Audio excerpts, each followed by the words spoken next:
Você já ouviu falar de habeas corpus? Mas não sabe exatamente o que significa isso? Hoje eu vou te explicar direito sobre esse assunto.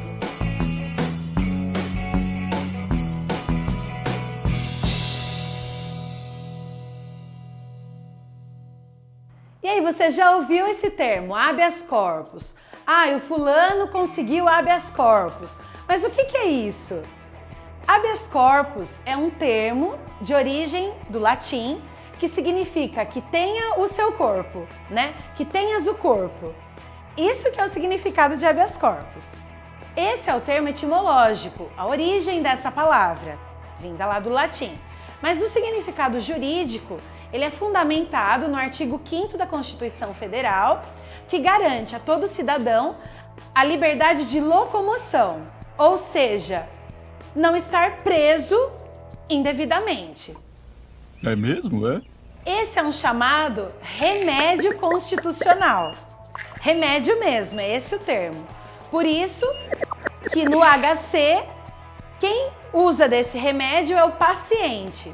Muitas vezes você pode ter acompanhado algum julgamento e escutou lá, o paciente, por que paciente? Não é réu?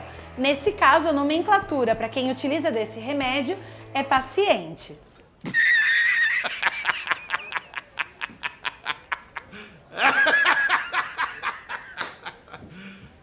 You serious?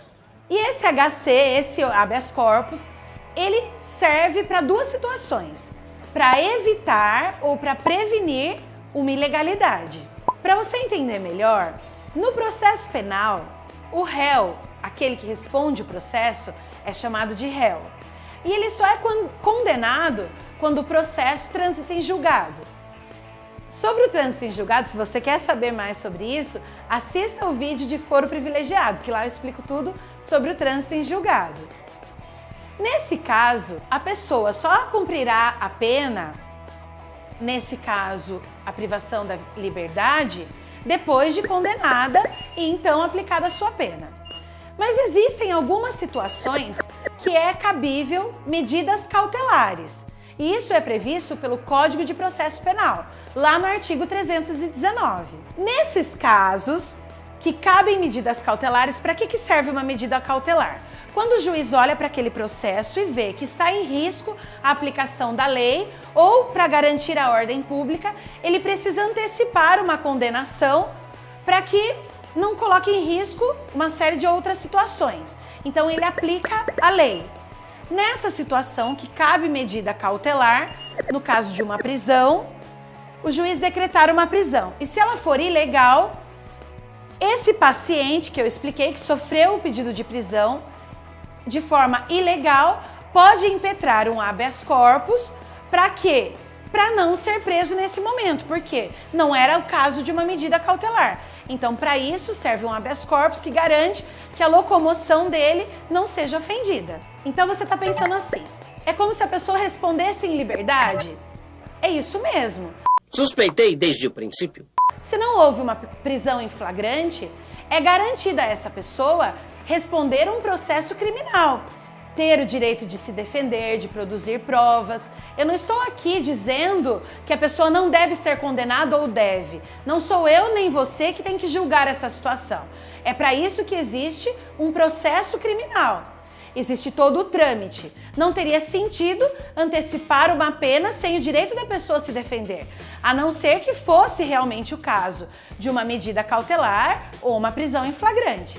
Para isso que servem os remédios constitucionais, e um deles é o habeas corpus, para garantir à pessoa o direito de se locomover, de estar solta e poder responder pelo que ela realmente praticou. Mas o habeas corpus, esse remédio constitucional que a gente está conversando aqui, ele só cabe no caso de prisão? Não. A segunda turma do STF tem decidido que ele é possível a aplicação desse remédio constitucional para outras questões, como a privação de frequentar determinados lugares ou de exercer determinada atividade econômica. Se comprovado que isso é uma ilegalidade, essa decisão, é possível sim impetrar um habeas corpus e resolver essa situação. As questões que tratam de direito criminal geralmente são muito polêmicas. E você que está me assistindo pode ter uma opinião, ou você ter outra opinião. Mas aqui no Explica Direito, o nosso objetivo não é a minha opinião pessoal. A questão aqui é explicar o direito, explicar esses termos que a gente escuta lá na televisão, leu no jornal, viu uma notícia e às vezes a gente nem sabe o que significa. Então, o objetivo do Explica Direito é esse. E eu espero que eu tenha atingido esse objetivo hoje. Mas se você gostou de saber do seu direito, de mais esse termo jurídico, de entender um pouquinho sobre o mundo jurídico, não esquece, curte e compartilha bastante esse vídeo para que mais pessoas tenham acesso a essa informação. Nós estamos em todas as redes sociais. No YouTube, você já se inscreveu no nosso canal? Se você não se inscreveu, clica aqui e se inscreve. E também clica no sininho, porque clicando no sininho você recebe a notificação em primeira mão e fica sabendo de todo o conteúdo do Explica Direito. Toda semana tem vídeo novo para chegar até você. Você está nos vendo no Facebook, no Instagram, no LinkedIn, ou você quer receber o Explica Direito aí no seu celular? Nós temos a lista de transmissão no WhatsApp. Deixa aqui nos comentários que a gente te inclui. E é isso aí. Tchau, tchau!